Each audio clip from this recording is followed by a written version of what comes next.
ReefDudes is sponsored by Ecotech Marine and Bulk Reef Supply. Today we're going to fight hair algae the natural way.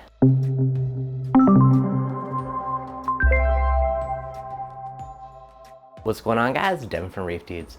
Now, hair algae is one of those pests that gets in your tank and it can be a little bit of a battle to do. Now, thankfully, it's not that hard to beat. Now, if you have a really bad problem that you just can't beat, there is options like fluconazole. I have used that at a double dose that did get rid of it in the past. This time, I decided to take the natural approach. For that, I picked up one of the best hair algae eaters around, a tuxedo urchin. So these guys are ferocious little algae eaters. They do a fine job. So we're gonna test them out by putting him in on one of these rocks that's covered in nasty hair algae and see how he does. We got our invert, our tuxedo urchin in some water, and just gonna start adding some tank water slowly. With any type of inverts, I always like to acclimate them a little bit slower. So we're just gonna keep at every 5-10 minutes or so. We're just gonna add some more water and until I at least double or replace most of the water volume, then we should be good to add them to the tank. All right, so let's put this guy onto one of the worst patches and see how he does. See if he's up for the challenge. So it is now the next day and you can see that clear path where the urchin has been. That thing was just solid hair algae before, right? So now we got a solid thing. So it's obviously not like a instant quick fix, but look at that, pristine, where exactly where the urchin has been. So it'll be day 2 now, and you can see how much of those rock he's actually cleared off. I'm gonna say it's probably about 80% cleared off of algae now. And he's doing a phenomenal job considering how bad that one rock was before. Now I actually did put 2 in the tank. So we got that guy over there, and I put another guy on this rock. It's really cleaned up most of it.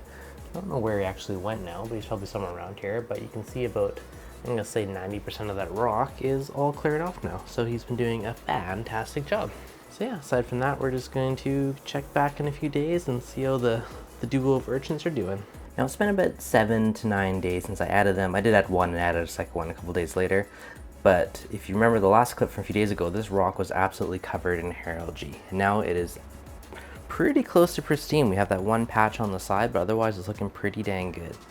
And if we do look back, the urchin has kind of moved over to the next rock behind it, and he's been cruising around. Now he does have a nice lovely hair algae little hat going on there, but you can just see like such an amazing job that he's doing.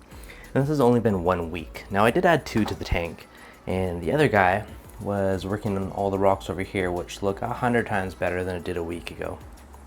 And if we look closely, we can see the other one hiding under the ledge there. Now these guys are more nocturnal in nature, while they are a lot more active at nighttime than during the day. But as you can see, it's been 7 to 9 days now. And you can see a huge improvement over how much hair algae was in this tank. It just looked atrocious before, and now it's starting to look like a proper reef tank again. Now these guys are completely reef safe. Tuxedo urchins aren't gonna eat or harm any of your corals. They will, however, eat coralline algae. So if you have lots of coralline algae that you are trying to save, that could be a consideration. I know in past tanks, I've had, completely purple rock and you can see a white line where the urchin's been. Now on that note, if they want to eat it off the glass to keep my glass clean, I am perfectly happy with that. And once your rock's encrusted in coral, not really an issue.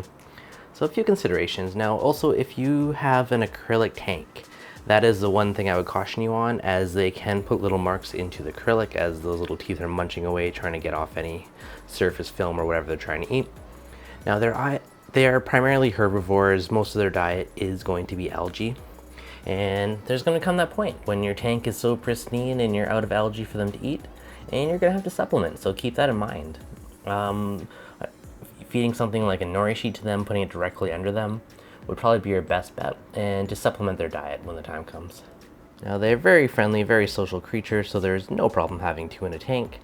And if you're gonna add one, I'm gonna say anything about 20 gallons or larger, you are safe to add one. Just make sure there's enough food source for them. So if you have that hair algae problem, do not shut down the tank.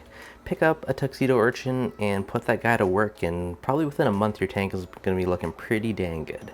Now, if you did want to speed things up, you could obviously manually remove as much as possible, but for the most part, I'm just letting these guys do the work for me, and they are definitely pros at the job. So if you're dealing with hair algae and want to take the natural approach, tuxedo urchins are hands down my top pick. They can work in a smaller tank, a 10 to 20 gallons, okay. Just make sure once you run out of algae, you supplement it. They're perfectly reef safe, they're not going to harm your coral. Aside from the fact that they may try and pick up the odd little shell or frag and carry it around with them, I do see some people put little cute little hats on them and stuff, which I might print one day for fun. They do that as kind of a form of camouflage. So if you see a bit of rocks and stuff on them, it's kind of their natural camouflage. For the most part, they are compatible just about any other reef compatible, reef safe fish. Triggerfish, I would advise caution on that one. They have been known to eat them. But aside from that, most other reef safe fish are pretty good candidates for them. Now, as you guys can see, they're doing a phenomenal job in my tank, and I bet you in a couple more weeks the tank is going to look absolutely spotless. And when that time comes, I will definitely do a tank update. So hopefully you guys enjoyed this. If you did, as always, make sure you hit that like button if you're new, make sure you subscribe. I'll catch you guys on the next video.